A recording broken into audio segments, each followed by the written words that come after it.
قوم ہے ہم. کن سے امیدیں لگا رہے ہیں؟ بتوں سے امیدیں لگا رہے ہیں. 50 سالہ ہماری یہ آزادی کا المیہ یہ نہیں واللہ کہ ہم یہاں اسلام رائج نہیں کر سکے. ہمارا المیہ یہ ہے کہ ہم آزاد نہیں ہو سکے. ایک قوم جو آزاد نہیں ہے انگریز کی غلامی سے، وہ کیا اسلام لائے گی؟ اسلامی نظام میں رکاوٹ ایک ہمارے علماء کرام بھی ہیں، وہ ریٹرک ہیں. آپ کو آگے جیسے تقریر سنی کہ سب ٹھیک ہے، یہ اسلامی ریاست ہے، یہ کفر کی ریاست ہے سر. یہاں ہر عدالت کفر پہ مبنی ہے. یعنی کہ یہاں تک ڈی آئی جی روتا ہے ٹی وی کے اوپر کہ جناب ہمیں کیا کرتے ہیں. آپ کا جو پولیس ایکٹ ہے 1860 کا ہے، اور وہ ڈی آئی جی کراچی نے کہا کہ پاکستانی تو یہ سمجھتے ہیں کہ ابھی کوئین وکٹوریہ حکمران ہے ملک پاکستان پہ. یہاں بات دراصل یہ ہے، یہاں تو اسلامی جو قانون ہے وہ نظروں سے اوجھل کر دیا گیا. یہاں کے علماء ہیں، انہیں شریعت اور فقہ میں تمیز کا نہیں پتہ کہ فقہ کیا ہوتا ہے، شریعت کیا ہوتی. شریعت جو ہے قرآن اور سنہ کی، اور وہ 100 قانون ہیں یا 70 قانون ہیں، وہ ہے قانون الہی، وہ اللہ کا قانون ہے. دیکھیں ہم سچ نہیں سنیں گے نا تو ہم کبھی کامیاب نہیں ہوں گے. سب سے پہلے ہمیں طاقت ہونی چاہیے کہ سچ سنیں. یہاں پہ 1000 سالہ یعنی مولانا مودودی کا فکر ہے کہ 1000 سال سے مسلمانوں نے سوچنا چھوڑ دیا ہے، اور وہ علم کلام اور فقہ کی تہیں اتنی دبیز اسلامی قانون پہ لگا دی ہے کہ کسی مسلمان غریب آدمی کو تو پتہ نہیں ہے کہ اس کا قانون کیا ہے، اسے اسلامی قانون چاہتا کیا ہے. فقہ عالمگیری رائج کرنے والے کر دو رائے، ڈاکٹر صاحب نے بھی اشارہ کیا. میں ان سے پوچھتا ہوں کہ مسلمانوں کی 800 سال حکومت رہی ہندوستان میں، انہوں نے سر سود کو کیوں نہیں بند کیا؟ سود پہ کیوں قدغن نہیں لائی؟ اور ایز این اکانومسٹ 1930 کی کتابوں میں مجھے یہ تانا سننا پڑا انڈین بینکنگ انکوائری کمیٹی کا کہ قدیم ہند میں ہندو ریاستوں کا یہ فرض تھا کہ وہ شرح سود کے اوپر قدغن لگائے، کنٹرول کرے. مگر اس میں لکھا ہے کہ جب اسلام میں تو سود حرام ہے، مگر اسلامی حکمرانوں نے کبھی اس پہ کوئی قدغن نہیں لگایا. آج ہمیں یاد آیا کہ سود لینا اللہ رسول سے جنگ ہے. دراصل بات یہ ہے کہ اب ہم بات کرتے ہیں غلبہ اسلام کی. بات یہ ہے جو ہمارے دینی کابرین ہیں ان پہ انگریزوں کی ترقی و تسلط کا اتنا روب جم گیا تھا، انہوں نے طریقہ کار جو بنایا وہی بنایا. آئیڈیالوجی کا ڈسٹر ٹریسی کی وہ جو تھا، حالانکہ آئیڈیالوجی کا اسلام کے ساتھ نہیں تعلق ہے. آئیڈیالوجی سیکولر ہے. آئیڈیالوجی کا نظریہ یہ ہے کہ اللہ کی وحی کے بغیر بھی ہم سچ کو پا سکتے ہیں. وہاں مارکسزم فاشزم کی طریقیں کامیاب ہوئی. ہندوستان میں بھی ہمارے کابرین علامہ مشرقی، مولانا مودودی، خیری برادرین، انہوں نے کہا وہی نظام لائیں تو وہی طریقہ اپنائیں تو یہ ٹھیک ہے. تو مولانا مودودی صاحب نے یہاں تک کہا کہ فاشزم اور مارکسزم میں اور اسلام میں کافی مشابہت ہے، یعنی آرگنائزیشن میں. تو انہی چیزوں کو دیکھتے ہوئے علامہ سلیمان ندوی نے فرمایا تھا کہ بھئی دیکھ، اگر آپ نے بابر بننا ہے نا تو ہندو کا سے ٹکرانا سیکھو، کیونکہ زمینی حالات بدل چکے ہیں. اگر مسلمان زمینی حالات کا صحیح جائزہ نہیں لیں گے تو وہ کامیاب نہیں ہوں گے.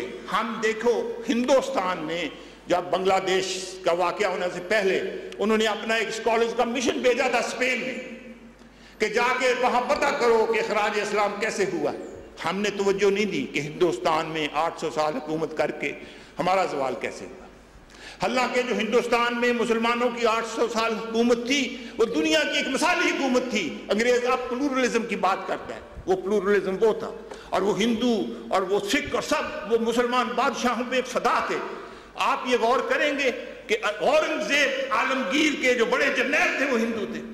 یہ تو پوری گفتگو وضاحت تھی، کوئی اور وضاحت تو مطلوب نہیں ہے.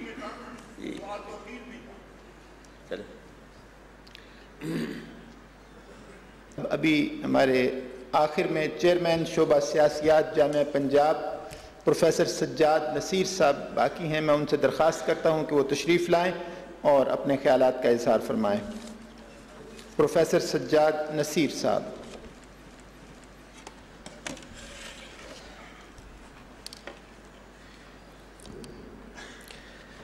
ڈاکٹر اسرار صاحب، معزز خواتین و حضرات، السلام علیکم.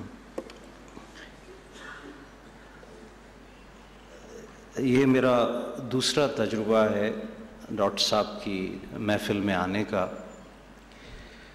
اور ڈاکٹر صاحب کو میں ایک حوالے سے مبارکباد بھی پیش کرنا چاہتا ہوں کہ ان میں یہ حوصلہ ہے کہ جو وہ بات کرتے ہیں ایسے لوگوں سے بھی سوال اٹھانے کی جسارت اور ہمت رکھتے ہیں جو کہ شاید ان کی فکر یا نقطہ نظر سے اتفاق نہ کرتے ہوں، اور ان کو بلا کے یہ کہتے ہیں کہ آپ مجھ سے سوال کر سکتے ہیں. تو میرے خیال میں یہ بڑے حوصلے کی بات ہے، روشن خیالی کی دلیل ہے، اور یہ کہ آپ دوسرے کا نقطہ نظر سن کے شاید کچھ مزید سوچنے پہ مجبور ہو جائیں.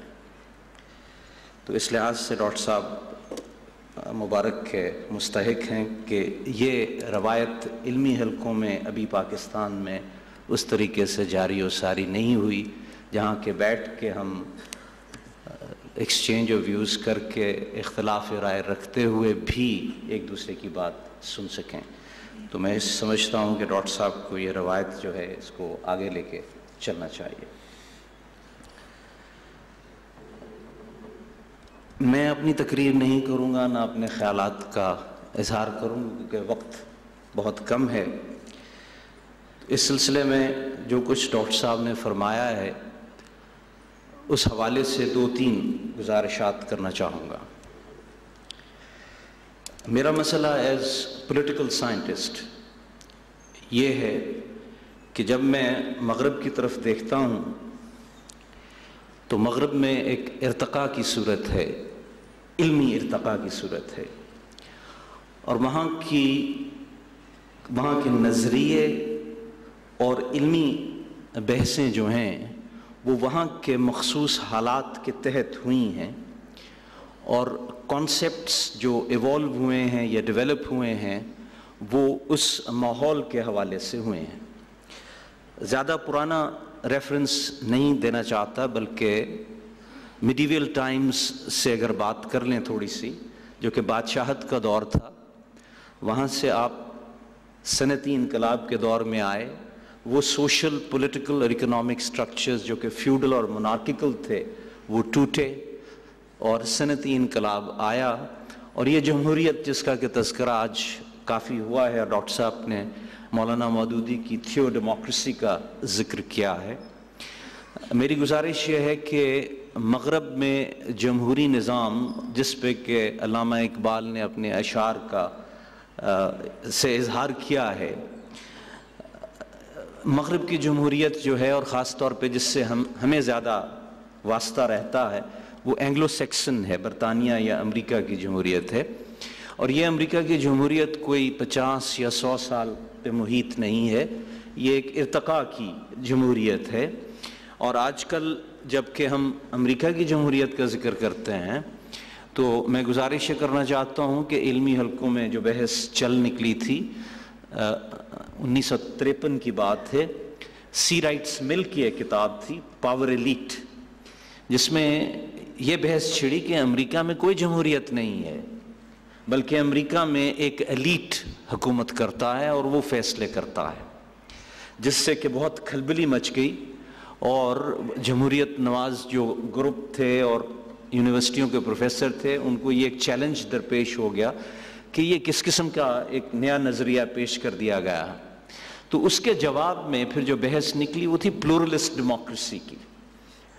رابرٹ ہال ایک امریکن پولیٹیکل سائنٹسٹ ہیں، وہ اور اس کے ساتھی جو تھے انہوں نے کہا کہ نہیں، ایلیٹسٹ ڈیموکریسی نہیں ہے بلکہ پلورلسٹ ڈیموکریسی ہے، جس کا مطلب یہ ہے کہ امریکہ میں مختلف گروہ جو ہیں، گروپس جنہیں کہتے ہیں، انٹرسٹ گروپس جنہیں کہتے ہیں، اچھا وہ اپنے اپنے مفادات کا اظہار کرتے ہیں، اور جو 2 سیاسی جماعتیں ہیں وہ کوشش یہ کرتی ہیں کہ اپنے مینیفیسٹو میں ان مفادات جس کا وہ اظہار کرتی ہیں اس کو اس کا حصہ بنا لیں، اور اگر لوگ ووٹ دیتے ہیں اور وہ پارٹی برسر اقتدار آتی ہے تو پھر وہ مینیفیسٹو جو ہے اس پہ عمل درآمد ہوتا ہے. اس لیے گیپ جو ہے، جو لوگ چاہتے ہیں اور جو حکومت کرتی ہے، وہ بہت کم ہوتا ہے. ہمارے ہاں جو جماعتیں ہیں وہ جو منشور